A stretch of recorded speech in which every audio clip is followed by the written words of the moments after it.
We're back again, Jacques. Yeah. With what in your hand? Another avocado. Another avocado. This is the third time we've tried to plant avocados. This is the Fruit Tree Frenzy.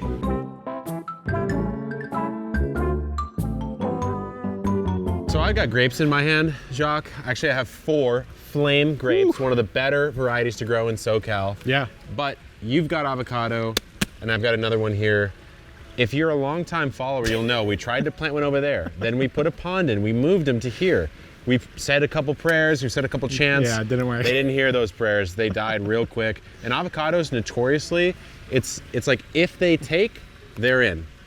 But it can take a few times. Yeah. And I've heard this from experienced growers as well. I think we've learned that it's basically all about the soil, and we haven't been respecting that rule. Not at all. We keep pretending like this is the perfect soil for avocado.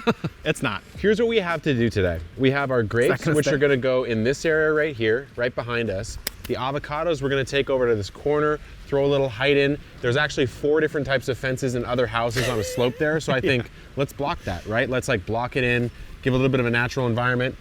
And Jacques, we got this one over here to pollinate. This is what we're hoping for. A nice giant avocado to hide everything over there. Exactly. And yeah, plenty of pollination. Plenty of pollination. And then we do have a bit of a project. Again, this is a gambling day. This is a gambling day at the orchard because we're rolling the dice. We have the Cavendish banana over there that we really haven't gotten much out of. It propagates itself a lot. It does not produce a lot. And my understanding is in San Diego, I really need to be blasting that in full sun, keeping the soil really moist though at the same time.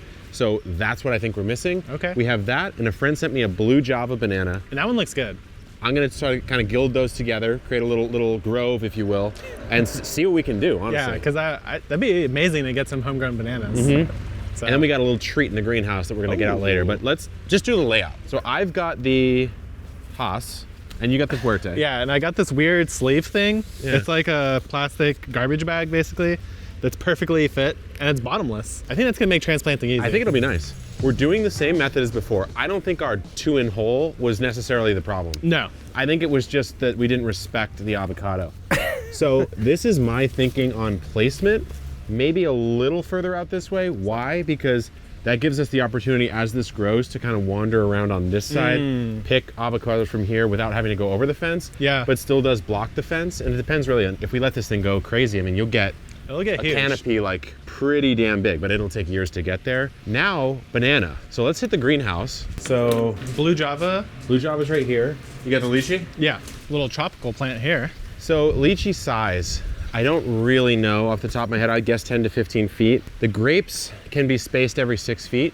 Yeah. And then we'll build a trellis after the fact. It basically means 4 panels worth of grapes. So avocados are gonna take up the first panel and maybe part of the second, I would say at the very least through, because I think sun's coming this way, right? Yeah. So roughly around 12 to 11, you'll start to have light come in on that second panel for the first few years. I'd say probably about here is what I'm comfortable with. I'm also comfortable with keeping it off the wall about this much. Because they're gonna come up and go over. They're gonna try to lean some way. Yeah. Plus, I don't really want to move that right now, to be honest with you. I mean, so I'm fine with that. What that then means is that I think that means the lychee can go right here-ish. Okay. Right? Are we gonna put the bananas like next to each other or like a little distance? I need to double check spacing because I think what we did wrong over there is not sacrifice those pups early enough and just let one go. Okay. So if we're gonna now plant 2 next to each other, it just exacerbate that problem, you know? Yeah. What that unlocks then, Jacques, is I believe you can take 1, 2, 3, 4, just kind of goes kind of long down there, you know? I feel like we probably want to center it on the panel and let it go 3 feet either way. Let's pick our best 3, which I think are actually those 3. This one's not. Yeah. And all 3 are flame seedless, right? Yep, yeah. Same exact grape. So do we want to keep these in like some sort of line, or do we want to just kind of ease into the grapes and that'll be the tightest line? The grapes should definitely be the tightest because it's really canopy, right? And the grapes aren't gonna have much of a canopy whatsoever.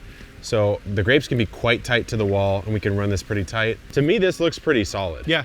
You know, and then of course, as we see how this stuff expresses itself over at least maybe a year's worth of growth, I think that's when you come in and you say, I can actually throw some shrubs here, or I can throw some ornamentals here. Interplanting. Fill it out a little bit. Because what you'll want to do, especially with the lychee and the banana, is try to create a subtropical undergrowth. Yeah. I would imagine, right? Yeah, gotta start somewhere. Dig up banana. I gotta get off those SoCal slippers and get into some real stuff.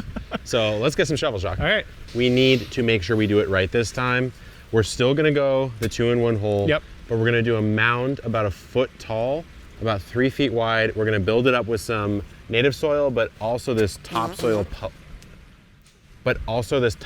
plus product that we got from the local nursery. Why? Because this has sandy loam in it. So instead of being a potting mix, which is like all organic materials that will eventually rot over time and disappear, the sandy loam will always be there.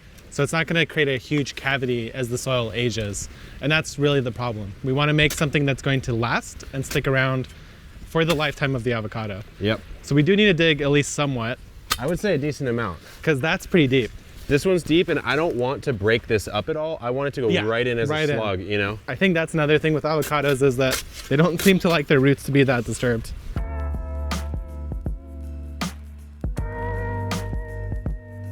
Ooh, that's a little anaerobic. Smell that. Oh, wow. Yeah, it's a little bit of a... Don't want smell-o-vision for that one. That's a little stinker right I came in a little too deep on that sniff. Also, Jacques, take a look. If I'm on a stake, I'm throwing the stake on the north side. Protects most of the, or sorry, the south side. Protects that from the sun most of the day. Yeah. Which is don't great. Even have to paint it. My only worry is that that bottom is so anaerobic. I'm wondering, do I scratch it a little bit? You know, I'm gonna do a little bit just because something's those feeling... roots are probably dead anyway. Yeah, and it smells literally like ass. That's actually what it smells like. Yeah. So in that you looks go. so funny. That looks like good soil though. That looks pretty solid. So let's go like this. I'm so like, within me, it's so hard to resist like taking down doing the side. something. I actually am gonna do it light. All right. Light. All right. I'm not gonna scrape it open at all, but I just want that sheer wall to be slightly broken. Oh, whoa, this is cool. Check this out. It's one of those grafts where they cut a V. Oh, shoot. You can actually see the scarring Yeah, heal. they split it open, huh? Normally, it's not that kind of graft. No, that's interesting. That's really cool. The whole reason, by the way, that we're mounding it up here is because avos in this heavy of clay, they just would rather not. They'd rather have a little bit of an easier time than we're trying to give them, so that's why we're doing it this way. It's not the most even looking mound. No, it is not. But it is a mound. Okay. I mean, that looks pretty good to me. Yeah. So now it's the great banana experiment. Let's go see what we can do here. We basically just start carving. I think so. I think come in.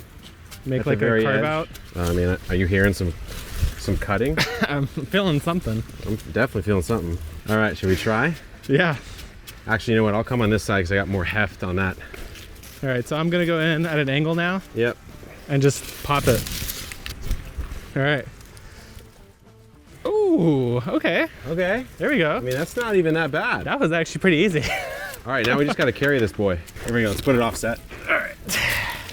So we got to start digging. I'll go get that other shovel. So spacing wise on the banana, I think what I'll do here is we'll bring it off the avocado. So we'll bring it about here or so. We'll just plant these two relatively close to one another. I think roughly bananas want to grow like in groups of 2, 3 or so because they obviously propagate themselves quite prolifically. Normally if you're planting like a bunch, you'd space them out about 6 feet or so between clusters. But in this case, I think we just go in like roughly right here, Jacques. So that'll be 1. So you go two. 1, 2. Let's kick this over just slightly. So I'll just dig my hole like right about here. So. And then let's just plant both in this panel width. Look at that. Nice roots look good. Nice roots. Looks like they're using a sandy kind of mix there. What I'll do is I'll drag this, fit it in with most of these pups coming out towards this side because I'd much rather have them creep this way than this way. What do you think of the shape here? I think I need to fill a little bit on this back side. A little backfill? I'm gonna toss a little back in there. Just a little bit of the normal mix. Yeah. Okay, I think I feel comfortable with that. That's good. Yeah. So these, maybe I'll make a little channel so we could really flood it. I like that. Because what we'll do is probably put this on drip with a specific timer. Yeah. Because this is gonna be the only one that wants to be drenched as much as it does, you know? Yeah, and from what I read, basically, when you transplant a banana, you want to water it every day for like 2 weeks. Yeah, to like make sure that it gets back together. Start laying out those grapes. Yeah. Now we got a little more room to work with. Perfect. My understanding with grapes is just put them in. Just put them in. Put them in. They don't need anything. Nothing. So I actually had my grape dug out by my dogs like 3 times. And every time I just put it back in the ground and it kept growing. So that's all I know about grapes is they really don't care. Like they will find a way to set roots, they will continue to grow, and they will thrive. So all I'm gonna do right now, just because I could see this low growth here, I'm gonna just go ahead and pinch that off. It's not gonna do us any favors. It's just too low on the plant. So that's gonna give it a kind of cleaner starting point. This is where the strength and weakness of the long hose. You start planting out an ecosystem, you got too much to run over, you know? Yeah, that's true. So with this mound, I'm gonna wet it and actually move on to the bananas and then come back. Because like Jacques said, you don't wanna erode the mound. And this is a bit of a fortress right now, hydrophobically speaking. So we'll just hit it with that and then go. Look at your strategy. Is it working? Yeah, look. Okay, beautiful. I can just do that. And just let it soak? Yeah, that's nice. Easy. That's called casual elegance. Casual elegance.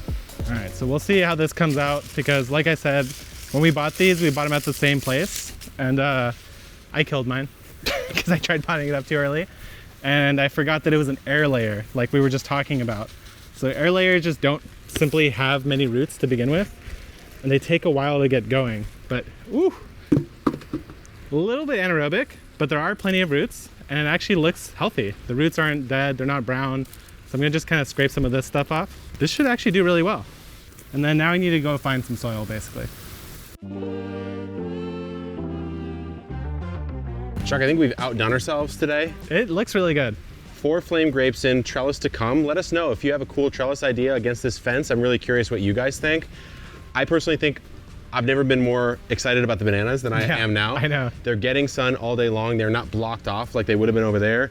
I don't know, the Jacques planting hole method, the donut planting It's a hole. little infinity. Not bad. Not like bad. it. I Infinite like it. potential, infinite success. And then let us know in the comments if you think we will win on attempt 3 on avocados. For sure, to me, this is the best one yet, but it's avocados. So You never know. You never really but it know. looks good. I'm feeling it. I'm feeling it. I'm feeling it. All right, guys, that's it for today. Good luck in the garden. Shop.epicgardening.com for all of your gardening needs. We'll see you on the next one. Keep on growing.